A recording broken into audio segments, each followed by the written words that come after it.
The sun was cruel that morning, as if it had no business shining on such a thing. Heat shimmered off the dirt road where boots scuffed, wagons idled, and dust clung to the hems of judgment. Children with cracked lips and fly-bitten faces lined up like livestock along the wood-worn auction block, their shadows sharp against the dry boards. The town of Marrowbone stood still, watching. At the far end of the line stood a girl no more than 5, hair tangled like wind-blown straw, chin lifted though her cheeks were hollow. She held tight to a smaller hand, belonging to a 3-year-old who couldn't stop crying. The little one wore no shoes. Her dress had once been pink, now dulled to something closer to meat water. She kept calling for Mama, though no one answered. Only the older girl did, brushing dirt from her sister's cheek with a thumb gone red from blisters. The auctioneer cleared his throat like a man about to swallow something bitter. "Next lot," he called. 2 healthy girls, no known disease, can carry buckets or mind a porch. The girls did not step forward. They were shoved. A sharp-nosed woman in a cornflower blue bonnet stood behind them, arms crossed, mouth like a knife wound. She wasn't blood, just kin by marriage. "Don't let their size fool you," she said. "The older stubborn, but she learns fast. The little one don't talk much. Only to her." The auctioneer motioned the girls to turn around. The older one obeyed. The younger one buried her face against her sister's thigh and sobbed harder. "She's not ready," the older girl said, voice dry as gravel. "She's only 3. The words hung in the air like smoke from a burned house. A man in a brown vest stepped forward. He looked like a butcher, thick hands, wide belt. "I'll take the big one," he said. "Got steps, need scrub bin. Don't need the crybaby." "She stays with me," the older girl said, gripping her sister's wrist. Laughter broke out across the crowd. But not from the man. "Don't talk back," the bonnet woman hissed. She yanked the 3-year-old's arm and shoved her toward the man. The girl stumbled, scraping her knees on the splintered platform. The crying stopped for a heartbeat, then turned sharp, panicked. The older girl ran and knelt beside her. Her little arms wrapped around that small body, as if she could hide her beneath her ribs. "Don't take her," she said again. "She's only 3. The crowd shifted like cattle sensing a storm. Some turned away. Others looked on, waiting to see who'd flinch first. That was when a man stepped forward, quietly, without announcement. He came from the side, not the road, as if he'd only just arrived or had been standing in the shade all along. His boots were worn. His shirt, once white, was the color of old snow. He was tall, with shoulders that still carried the ghost of heavy labor. A rancher from the look of him. Widowed, some whispered later. A man who didn't come to town unless he had to. He didn't speak. He simply knelt, one knee to the dust, and gathered the little girl from the ground. She didn't fight. Her face pressed into his collarbone, her sobs folding into silence. The older girl stared, lips parting. Her hands still hung where her sister had been. The auctioneer raised a brow. "You bidding, sir?" The man reached into his coat pocket and pulled out 2 silver coins. They fell into the dust without ceremony. "That covers 1, the sharp-nosed woman snapped. "You want the older, that's more." The man didn't blink. He looked at the older girl, who stood now, trembling but silent, then back at the child in his arms.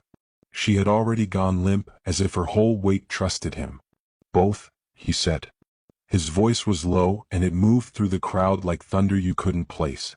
The woman scoffed. "I won't lose coin just because he's sentimental." He pulled a folded cloth pouch from his coat. Opened it. More silver. Enough to buy a wagon and a horse besides. He laid it in the dust, then turned away before anyone could argue. The older girl stepped down from the block on her own. Her legs wobbled, but she didn't fall. He didn't offer his hand. She didn't ask for it. They walked through the hush of the crowd, past the church fence and the dry trough, past the glares and whispers. The sun beat down on all of them, but none so much as the girl in the man's arms, whose head lolled gently against his chest. They reached the edge of town before the older girl spoke again. "What's your name?" she asked. The man glanced at her, then ahead. "Hatch," he said. "Is that your first name or your last?" "It's enough." She looked down at the girl he carried. "She has bad dreams." wakes up screaming. Mama's gone. I don't think she understands yet. I know, he said. Silence stretched again, easy now, like thread pulled slow through soft cloth. The cabin sat at the base of a low ridge, 2 miles out where the dust turned to scrub grass. It wasn't large, but the porch was swept, and the windows caught the last light like water catches gold. A single wind chime made from spoons sang in the breeze. Inside was clean, sparse. A pot of cooled beans sat on the stove, and 2 carved chairs flanked a small table. He set the youngest girl on the bed, his bed, and tucked a folded blanket around her. She didn't wake. The older girl stood in the doorway like a ghost might. You hungry? He asked. She nodded. He handed her bread. It was dry but warm. She ate with both hands, slow but steady. He pulled the second chair out. She sat. For a long time, the only sound was the soft whistle of wind through the doorframe. Is this your house? She asked. He nodded. Your wife died. He nodded again. Do you want kids? He didn't answer.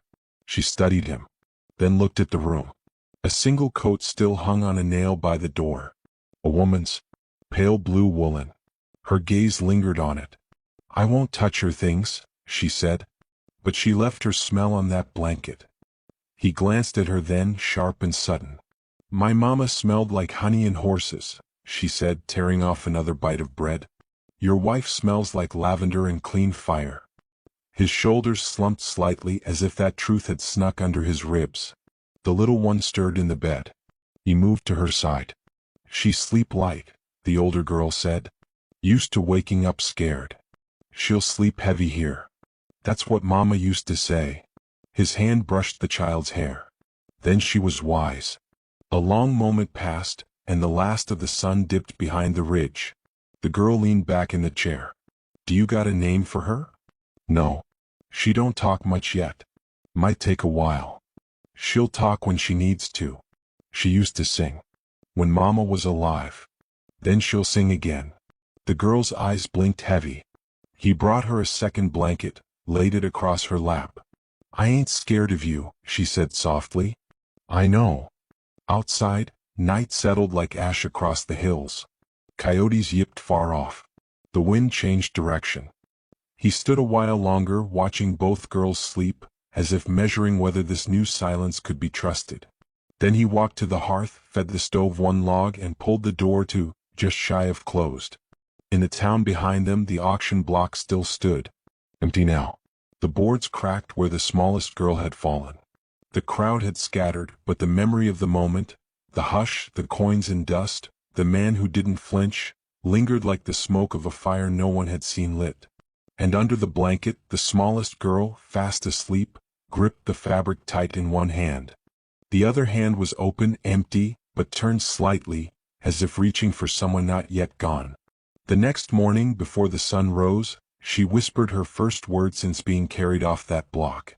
Papa. And Hatch, standing at the door, froze. Not in fear, but in something older. Something like the beginning of forgiveness. The cabin didn't speak much, but it held silence the way a mother might hold a crying child, close and without question. Its walls were hand-hewn pine, old enough to groan in the wind but solid still. Inside, the air smelled of stove ash, wool, and faint lavender, echoes of a woman long buried. 2 girls slept under mismatched quilts on the narrow bed. The younger one curled like a question mark, thumb near her mouth. The older lay straight-backed, eyes open, staring at the knot in the ceiling beam as if it were trying to teach her something. Morning came soft. The sky behind the ridge bled gold, then ivory, then quiet blue. A cockerel called from somewhere past the fence line, and Hatch's boots shuffled across the porch. He didn't open the door. Just set down a basin of warm water, a tin cup of milk, a slice of buttered cornbread wrapped in cloth. Then he walked toward the barn, hands in pockets. The older girl rose slowly. Her legs ached from the days before, from the dirt road, from hunger. She moved to the door and cracked it open. The air was cold but clean. She picked up the basin, carried it inside, and washed her sister's feet with the cloth. The little one whimpered, then fell back asleep. Her lips were cracked, her nails caked with grime. She smelled like old sorrow. The older girl sat with her back to the wall and ate half the cornbread. She tucked the rest under the pillow. That night, Hatch brought a second blanket. On the third day, the older girl asked, "Why do you live alone?" He was cleaning his boots on the porch. He didn't look up. "I don't." "You did. Before." "Yes." She sat beside him, feet swinging over the edge. "What was her name?" He didn't answer. Just kept scrubbing. The bristles rasped like grasshoppers' wings. "She left this place gentle," the girl whispered. "Not everyone gets that." He paused. "How do you know?" "She folded her apron before she went. That's what Mama used to say. Women who fold their aprons mean to come back. Or they loved what they were leaving." He looked at her then long and full. "What was your mama like?" he asked. "Brave. And real. She'd braid our hair even when her hands were shaking. She kept a tin of sugar hidden under the floorboard. Said life needs sweetness even when it don't earn it." Hatch turned away, blinking slow. The little one toddled out barefoot, her blanket trailing behind. She stood in the doorway, eyes squinting at the sun. When the wind blew, she shivered but didn't cry. Just padded over and sat beside her sister, blanket wrapped around both of them. That night, Hatch laid 2 new pillows on the bed. Small things. Made by hand. The stitching was uneven but careful. The girls didn't say thank you. They just slept deeper. The dog came on the 4th morning.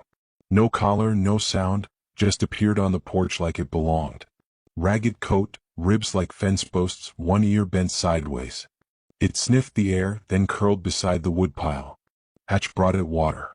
It didn't move until the little one laid a crust of bread before it and whispered, "You can stay if you're quiet." They called it Tatter. The days passed slow, like honey from a cold jar. Hatch mended the fence.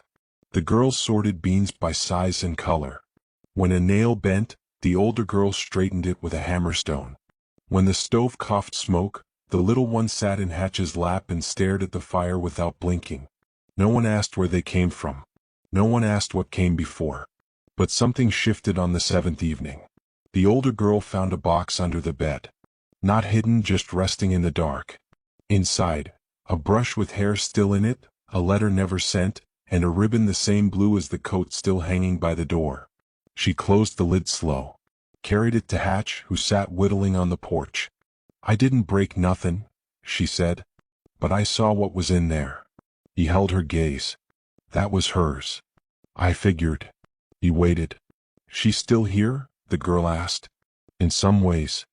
She sat beside him. "You can leave things behind and still love them." He set the wood aside. "I know." She looked at the stars. "We won't stay forever. Maybe just long enough to mend." "That's enough." The wind picked up then, whispering through the pine boards. Tatter lifted his head, then settled again. The next morning they rode to town. Hatch hitched the wagon out front of the dry goods store. He handed the older girl 2 coins and told her to get ribbon and flour. She stared at the money like it might disappear. The little one stayed in the wagon, clutching Tatter's ear. Inside, eyes followed her. A woman near the counter narrowed hers. "You one of the ones from that auction?" The girl didn't answer. Just slid the coins across the counter. The storekeeper weighed the flour, dropped it into a sack. "Ranchers got a kind heart, talk keen in strays." The girl's face didn't move. "We ain't dogs." The woman chuckled, bitter.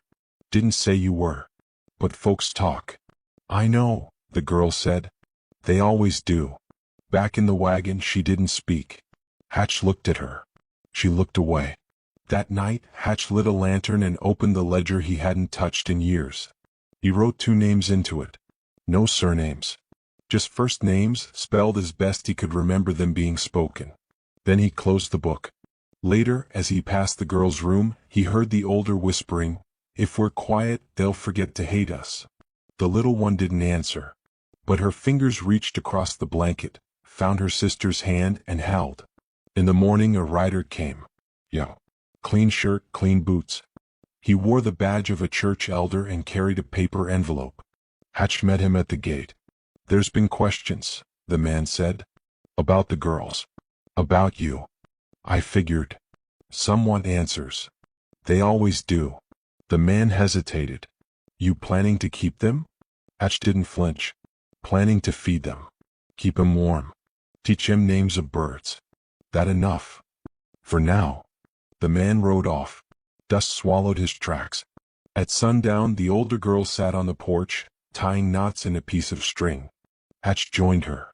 "Do you think people can tell when you're trying your best?" she asked. "Sometimes. And when they can't?" He looked at the horizon. "You keep trying." The dogs snored at their feet. A star blinked alive overhead. Inside, the little one was drawing on a plank of wood with charcoal from the stove. 3 figures, one tall, 2 small. A dog. A house. The sun. She showed it to no one. Just slid it under the bed. In town, the gossip thickened. A woman from the church saw Hatch buying girls' boots and told the pastor's wife.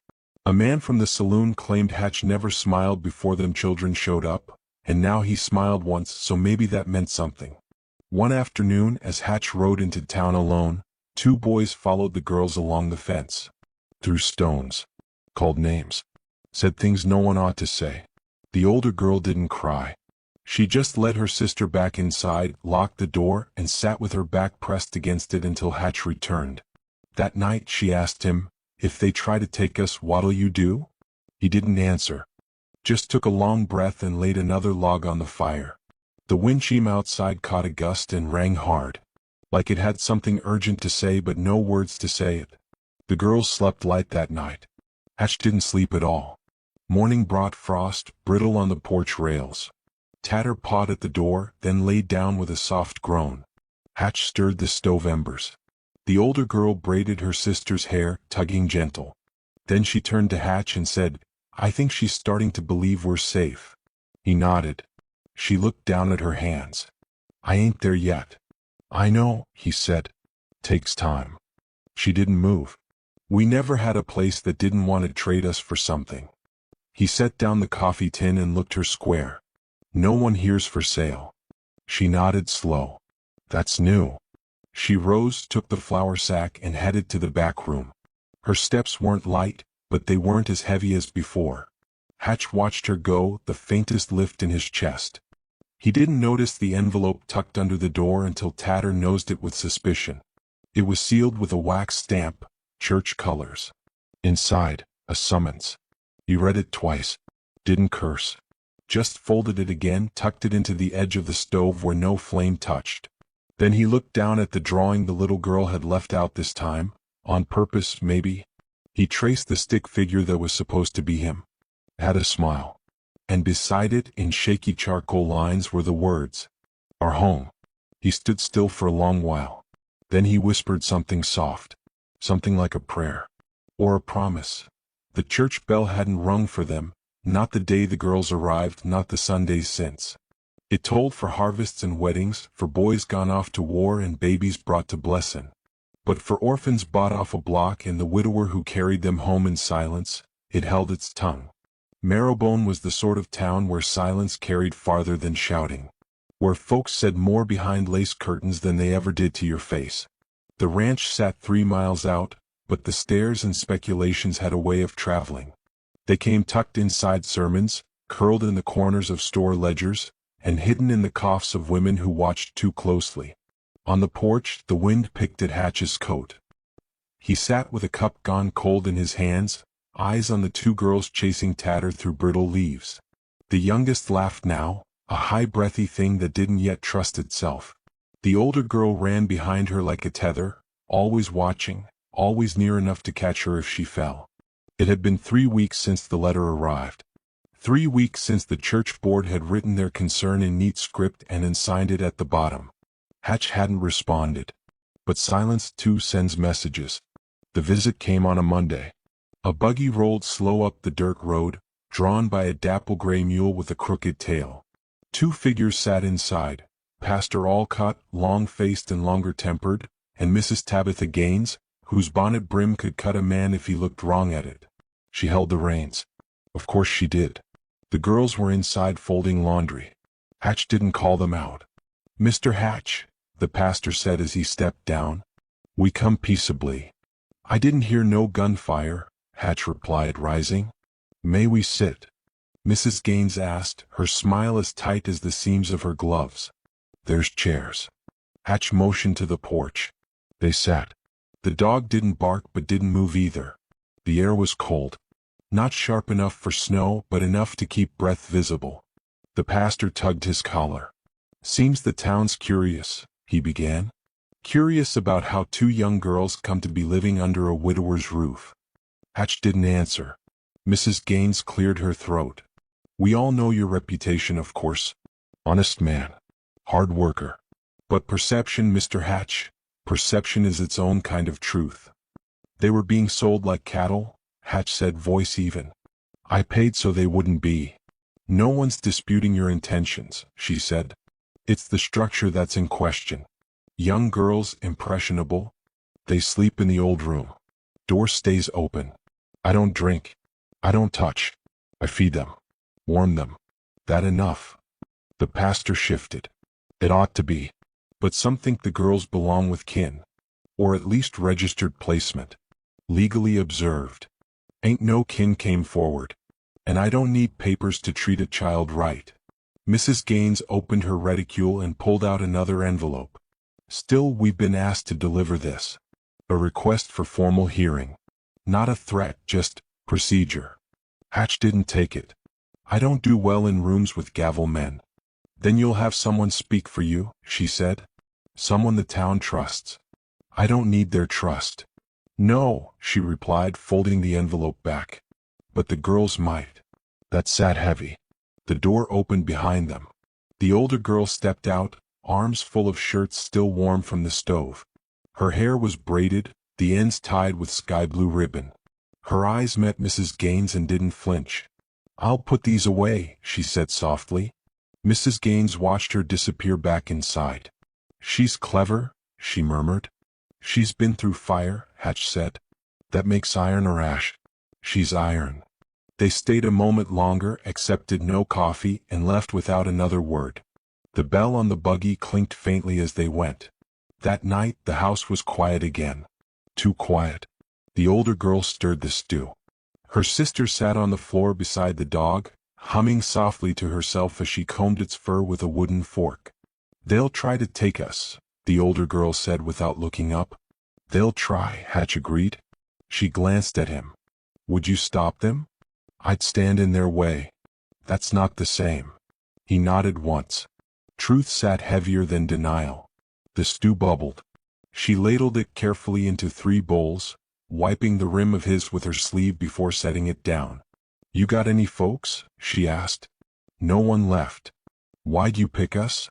I didn't, he said. You were already mine when I saw you. She stilled. Later, as the girls settled under their quilt, she whispered, He said I was already his. The little one yawned. You're mine too, she mumbled. Outside, wind pressed against the walls like it was looking for a way in. 3 days passed. Then came Sunday. The church bell rang early, calling the righteous to their benches and the curious to their whispers. The girls wore dresses that didn't match. The older one's was too short, the hem brushing her knees. The younger had a bow crooked in her hair. Hatch wore his cleanest shirt, white with pale blue stripes. He left the hat behind. The pews quieted when they walked in. Eyes followed them down the aisle. The air inside was thick with perfume and judgment. The pastor faltered slightly as he saw them approach. The girls sat in the back. Hatch sat between them. No one spoke to them. Not at the hymn. Not at the handshake of peace. But the little one sang anyway. Her voice rose, unsure but bright, during Come Thou Fount. The older girl didn't sing. Just stared ahead. Afterward, in the yard, a woman bent to pat the little girl's head. Pretty child, she said, then turned to the older one. But aren't you a handful? Look at that chin, like you're daring someone. I am, the girl said plainly. The woman blinked, flustered. Well, you'll learn manners soon enough. The girl didn't respond. A boy from the school threw a stone near their feet as they passed. Not at them. Just near enough to warn. Hatch saw. Said nothing. Just picked up the stone and slipped it into his pocket. That evening the girls were quiet. Even the dog lay still. As Hatch rose from the table, the older girl asked, Will you send us away? No. But if they take us? He turned, knelt beside her chair. Then we make enough noise they can't pretend not to hear it. She nodded slowly. I could run. I'd find you. You'd bring us back? No, he said. I'd ask to come with you. Tears welled in her eyes then but didn't fall. She blinked hard, then reached into her dress pocket and pulled out something small. A locket. Dented. Scratched. She opened it to show him the inside. No picture. Just a dried sprig of something faintly green. She used to say it was mint, she whispered. Smells like safety. He didn't touch it. Just nodded. That night she placed it under her pillow. For the first time she slept past dawn.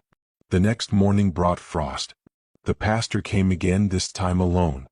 I've been thinking, he said at the gate. There's more than one kind of family. There is. I heard about the stone. At church. I didn't throw it. I know. The pastor sighed. Do you want me to speak at the hearing? Won't change much. Maybe not for them.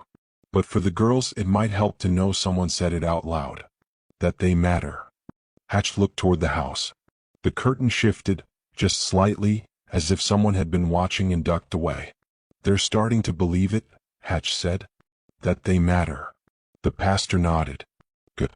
Then maybe the town will catch up. When he left, Hatch found the stone in his pocket, smooth and small. He placed it on the porch rail, beside the little girl's collection of feathers and bones and ribbon scraps. That afternoon the older girl painted it with berry juice. Red as courage. 3 nights later a second letter came. It was shorter. Colder. Set a date. Hatch sat at the table, holding the paper like it might crumble. The girls watched him silent. What's it say? The older one asked. He folded it. Says we've got 2 weeks. Until what? Until we stand in a room and answer questions from people who never asked what we've already lived through. The little one climbed into his lap. Laid her head on his chest. He held her close, said nothing. The windcheam outside clattered sharp, then stopped. That night, as the moon lit the window pane, the older girl sat awake, holding the locket tight. I'd run, she whispered. The little one stirred. Would he come? Yes, she said. But I'd still run anyway. And in the hallway Hatch paused, hand on the door frame, knowing he would need to find a way to hold them not just in his house, but in a world that didn't want to. And knowing he might fail. But not quietly. The frost came early that year, whispering its arrival along the edge of the porch and into the seams of the windows.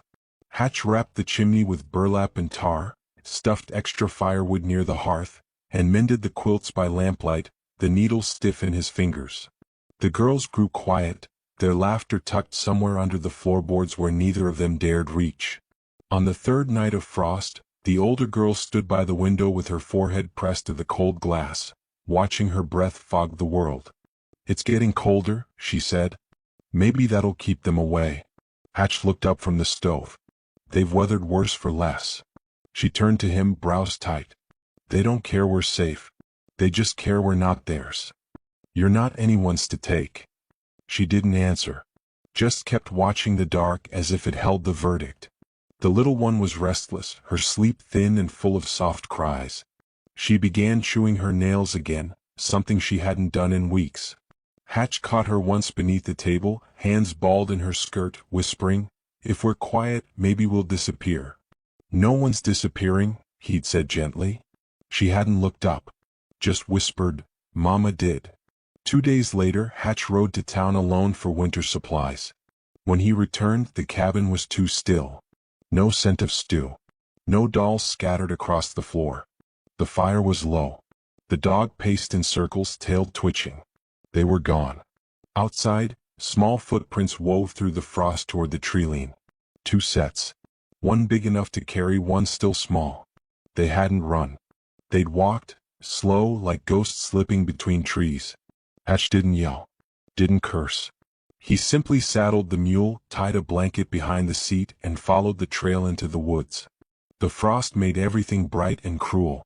Branches snapped beneath his boots, and the silence wrapped tight around him like a question he couldn't yet answer. After a mile, he found the little one's ribbon caught on a branch. Sky blue. Trembling in the wind. They'd made it to the cedar grove where the creek once ran in spring. Dry now, lined with old stones and dead moss. And there they were, huddled beneath an overhang, the older girl wrapped around the younger, who was asleep with her thumb in her mouth and cheeks gone red from cold. The older one looked up when he arrived but didn't speak. He didn't ask why. He sat beside them, unrolled the blanket, and draped it over their shoulders. The little one stirred but didn't wake. "I told her we should wait for a full moon," the older girl whispered. "But she said we had to go before someone came." "I figured you'd head this way," he said. "Close enough to be found, far enough to pretend no one would." She nodded, eyes on the ground. She heard someone say it again. "That you bought us. That we were bought things." She asked me if that made her like the cow in the pen. She was crying and saying she didn't want to be meat. His jaw tightened. "You're not." "But we were." He didn't lie. Just sat with her. "She said she didn't want you to see her sold again," she added.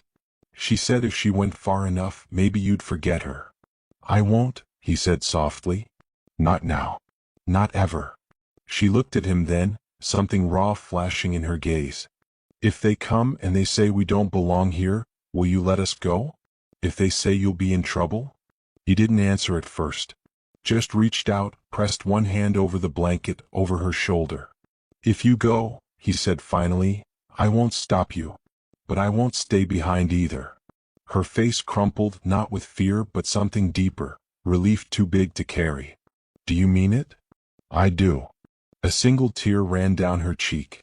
She wiped it fast like it betrayed her. They walked home slow, the little one asleep in his arms. The older girl beside him, holding the reins. At the cabin, the dog barked twice, circled, then settled by the hearth. Hatch laid the little one on the bed, tucked her in, and turned to find the older girl folding the blanket back onto the shelf. "You didn't yell," she said. "No." "You didn't get mad." "No." "Why not?" "Because leaving don't always mean betrayal. Sometimes it's protection. Sometimes it's fear dressed up like strength. And sometimes, it's just a question waiting for the right answer." She nodded. "And you answered it." "I tried." Later that night, while the fire cracked low and frost crept up the window panes, Hatch reached for the ledger. He opened it slowly and wrote a line beneath their names. Not a full sentence, just a phrase. "Stayed even when she wanted to run." Then he closed the book. He didn't know that the older girl, from the shadows of the hallway, had watched him write it. Didn't know she'd seen the way he looked down at the page, eyes soft, not like a man recording debts but like someone holding proof of something sacred. She didn't say a word. But that night, before crawling under the quilt, she slid the sky-blue ribbon back into his coat pocket. And when he found it in the morning, he didn't say a word either. He just folded it gently, placed it in the drawer with the carving knife, and stepped outside, just as the frost began to melt beneath a sunrise too bright for all the things left unsaid. Snow had begun to fall, not in heavy drifts, but in the soft, hesitant way of early winter, quiet and unsure, like a child asking permission to stay. The wind carried it gently across the hills and along the edge of the porch where the spoons and forks hanging from twine tapped out a rhythm like an old lullaby. Hatch listened to it with his hand curled around a warm cup, his boots resting heavy on the step. The girls were inside, stringing popcorn and cranberries like they were stitching together a reason to keep hoping. The hearing was 3 days away. He hadn't said much about it. Neither had they. But the silence between them had taken on a shape, round, tender, a little frayed at the corners. They moved carefully around one another, like people in a house of glass that had somehow learned how not to shatter. When the knock came, it wasn't sharp. It was deliberate, thoughtful. 3 quiet raps on the door before it creaked open. It was the pastor again. Alone this time. Hat in his hands. Eyes soft. "Snow's late this year," he said. Hatch nodded. "Frost tried to warn us." "I've spoken to the board," the pastor said, stepping inside. "Some want formality. Some want blood. But a few of us, we just want to understand." The older girl appeared in the doorway, arms crossed. "Understand what?" "That this is more than sympathy," he replied gently. "That it's not just a man trying to fix a wound he don't know how to name." Hatch stood beside her. "I never tried to fix them," he said. Only tried to make sure no one broke them again. The pastor looked around. The fire, the blanket folded twice over the arm of the chair, the charcoal drawing of stick figures and a dog still pinned to the wall. It wasn't grand, but it breathed. It held warmth like a cupped hand. He nodded once. Then I'll say what I can. They said nothing as he left. The girl stood very still, as if unsure whether she'd just been defended or dismissed. That night, Hatch pulled the girls' chairs closer to the table. They ate stew and warm cornbread. The little one laid her head on his knee and fell asleep before the second bowl was gone. The older girl didn't speak for a long time. Then, if they say no, if they say we have to go, I won't stop them with fists, he said. I know. But I'll stand between you and shame as long as I breathe. She looked at him, really looked, and her lip trembled. I'm not scared for me, she whispered. I'm scared for her. If they make her start over again, I think she'll stop trying. She won't be alone again, he said. That I swear. 2 days passed. Then came the ride into town.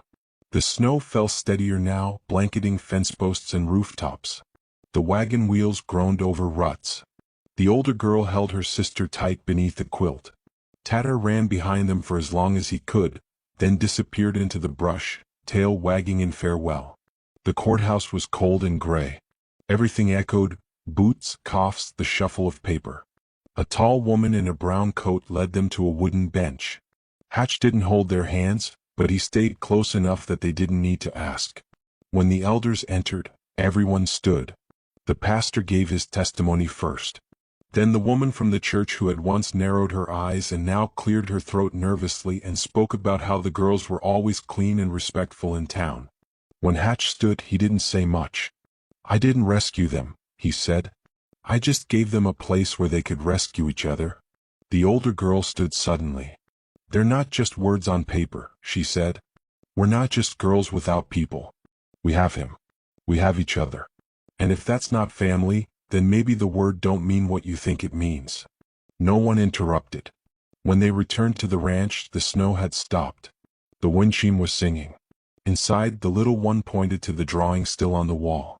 She added a new figure with a bit of charcoal, a fourth stick, slightly shorter than the others with a circle above it. Then she stepped back proud. That's me, she said, but with a crown. Because I'm safe now.